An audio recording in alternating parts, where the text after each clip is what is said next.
అది 2011 సంవత్సరం. Tesla వ్యవస్థాపకుడైన Elon Musk ని ఒక విలేకరి ఇలా ప్రశ్న అడిగారు, BYD కంపెనీ మీకు పోటీయేనా? ఆ ప్రశ్నకి ఎలాన్ మస్క్ అని నవ్వి, అసలు ఆ కంపెనీ నాకు పోటీ ఏంటి, అసలు పోటీయే కాదు అన్నారు. సరిగ్గా 12 సంవత్సరాల తర్వాత 2023 సంవత్సరంలో BYD కంపెనీ టెస్లా కన్నా ఎక్కువ ఎలక్ట్రిక్ వాహనాలను అమ్మి ప్రపంచంలోనే నెంబర్ 1 ఎలక్ట్రిక్ వెహికల్ కంపెనీగా అవతరించింది. ఎలక్ట్రిక్ కార్ల రంగంలో ఐరన్ మ్యాన్ లాంటి టెస్లాకి BYD రూపంలో ఒక థానోస్ తగిలాడా? టెస్లాని BYD ఎలా ఓడించింది? ఎలాన్ మస్క్ కి నిద్ర లేకుండా చేస్తున్న BYD సక్సెస్ స్టోరీని ఇప్పుడు మనం తెలుసుకుందాం. అమెరికా దేశానికి చెందిన టెస్లా కంపెనీని చైనా దేశానికి చెందిన BYD కంపెనీ అమ్మకాల్లో ఓడించి పైచేయి సాధించింది. అయితే ఆసక్తికరమైన విషయం ఏంటంటే టెస్లా ఎలక్ట్రిక్ కార్లు చైనా దేశంలో అమ్ముడవుతాయి, కానీ BYD కార్లు మాత్రం అమెరికాలో అమ్ముడు కావు. అయినా సరే టెస్లాని BYD ఓడించింది అనే నిజం తెలిసాక ఈ స్టోరీపై మరింత ఇంట్రెస్ట్ కలుగుతుంది. టెస్లా కంపెనీ మరియు BYD కంపెనీ ఈ రెండు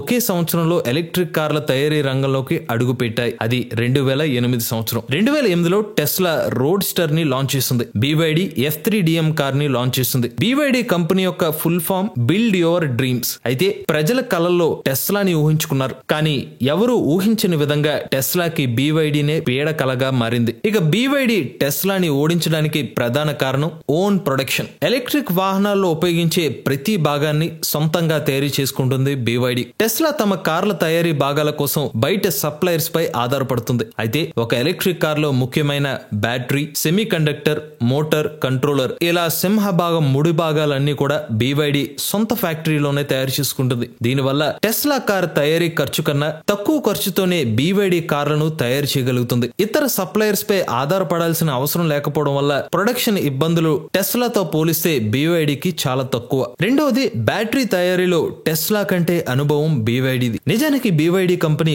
1995లోనే ప్రారంభమైంది. 1996లో సెల్ ఫోన్ కోసం లిథియం బ్యాటరీలను తయారు చేసిన కంపెనీ BYD. ప్రముఖ కంపెనీలు మోటరోలా, నోకియా వంటి కంపెనీలకు 2002 సంవత్సరం వరకు BYD నే బ్యాటరీలను సప్లై చేసేది. BYD సక్సెస్ ఏ రేంజ్ లో పెరిగిందంటే 2002లో BYD హాంకాంగ్ స్టాక్ ఎక్స్చేంజ్ లో లిస్ట్ అయింది. అంటే స్టాక్ మార్కెట్ లో BYD షేర్లు అమ్మడం ప్రారంభించింది. ఇక BYD బ్యాటరీ కథలోకి వెళ్లే ముందు BYD అసలు కార్ కంపెనీ ఎలా అయిందో కూడా తెలుసుకోవాలి. 2003లో జీ అనే ఒక కార్ కంపెనీని కొనుగోలు చేసింది. అప్పటిదాకా సెల్ ఫోన్లకే పరిమితమైన BYD ఎలక్ట్రిక్ కార్ల సెల్ తయారీకి అడుగు 2003లో పడిందన్నమాట. 2008లో F3DM కార్ ని లాంచ్ చేసింది. ఇక ఇప్పుడు BYD బ్యాటరీ అద్భుతాలని తెలుసుకోవాలి. 2020 సంవత్సరంలో BYD బ్లేడ్ బ్యాటరీ టెక్నాలజీని తీసుకొచ్చింది. BYD ఈ రోజు టెస్లాని బీట్ చేసింది అంటే దానికి ఒకానొక కారణం బ్లేడ్ బ్యాటరీలనే చెప్పాలి. 2020 సమయంలో ఎలక్ట్రిక్ కార్ కంపెనీలు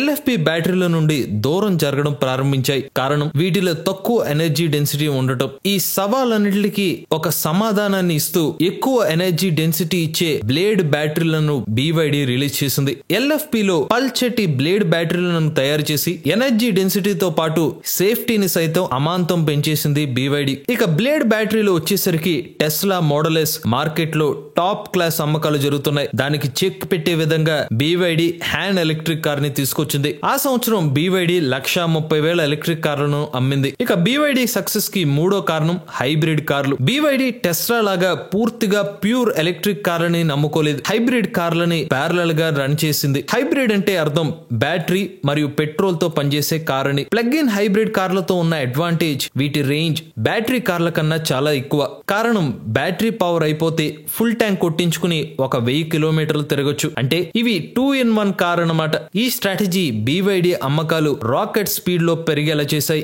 BYD ఏమని ఆలోచించిందంటే పెట్రోల్ బంక్స్ ఉన్నంతగా ఛార్జింగ్ స్టేషన్స్ లేవు, కాబట్టి petrol option plus battery option ఇచ్చింది. టెస్లా కేవలం బ్యాటరీతోనే నడుస్తుంది. అందువల్ల ఛార్జింగ్ స్టేషన్ లేదు, కానీ ఎలక్ట్రిక్ వెహికల్ కొనాలి అనే కస్టమర్ BYD కి వెళ్లిపోయేవారు.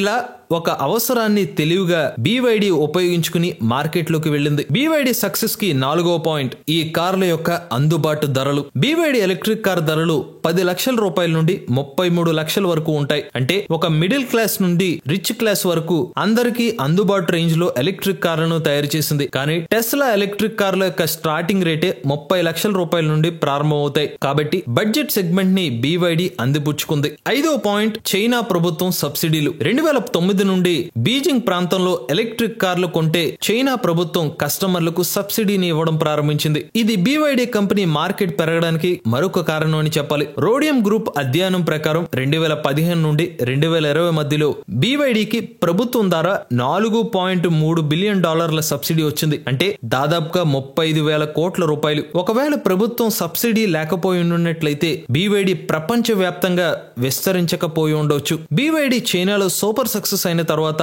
ఆ కార్లను ఓవర్సీస్ మార్కెట్ లో అమ్మడంలో సక్సెస్ అయింది. చైనా తర్వాత సౌత్ ఈస్ట్ లో BYD మార్కెట్ 43% గా ఉంది. UK, UAE, థాయిలాండ్ ఇలా ప్రతి దేశంలో విస్తరించుకుంటూ పోయింది. BYD కార్లు అమెరికాలో అమ్మరు. కారణం BYDకి చైనాలో ఉన్నంత బ్రాండ్ వాల్యూ అమెరికాలో లేదు. అక్కడ రీటైల్ నెట్వర్క్ లేదు. అందువల్లే BYDకి అమెరికాలో మార్కెట్ లేదు. ఒక దేశంలో మార్కెట్ లేకపోతే ఏంటి? 2023 సంవత్సరం 4వ క్వార్టర్లో 5,26,409 ఎలక్ట్రిక్ వాహనాలను అమ్మి ప్రపంచంలోనే నంబర్ 1 ఎలక్ట్రిక్ వాహనాల కంపెనీగా BYD అవతరించింది. అలానే Q4 లో టెస్లా అమ్మకాలు 4,84,507. టెస్లా బ్రాండ్ వాల్యూతో ప్రజల్లోకి వెళ్తే BYD బడ్జెట్ తోనే బ్రాండ్ బిల్డ్ చేసుకుంది. కస్టమర్ల అవసరాలపై ఫోకస్ చేసి ఈవీ మార్కెట్ లో నెంబర్ 1 గా అవతరించింది. BYD సక్సెస్ చూశాక 2011 సంవత్సరంలో ఎలాన్ మస్క్ అనవసరంగా నవ్వాను అని మనసులో అనుకోవచ్చు. ఇది BYD టెస్లా పై సక్సెస్ స్టోరీ. మీలో కూడా ఎవరైనా ఎలక్ట్రిక్ వెహికల్ ఉపయోగిస్తున్నట్లయితే మీ ఓనర్షిప్ ని మాతో షేర్ చేద్దాం అనుకున్నట్లయితే స్క్రీన్ మీద కనిపించే నెంబర్ కి వాట్సాప్ చేయండి, లేదంటే డిస్క్రిప్షన్ ఉన్న ఫామ్ ని ఫిల్ చేయండి. ఈ వీడియో కానీ మీకు నచ్చినట్లయితే MVS ఆటో తెలుగు ఛానల్ ని సబ్స్క్రైబ్ చేసుకోండి. ఈవీ కంటెంట్ కోసం ఈవీ కొరాడు ఛానల్, రివ్యూస్ కోసం ఈవీ కొరాడు రివ్యూస్ ఛానల్,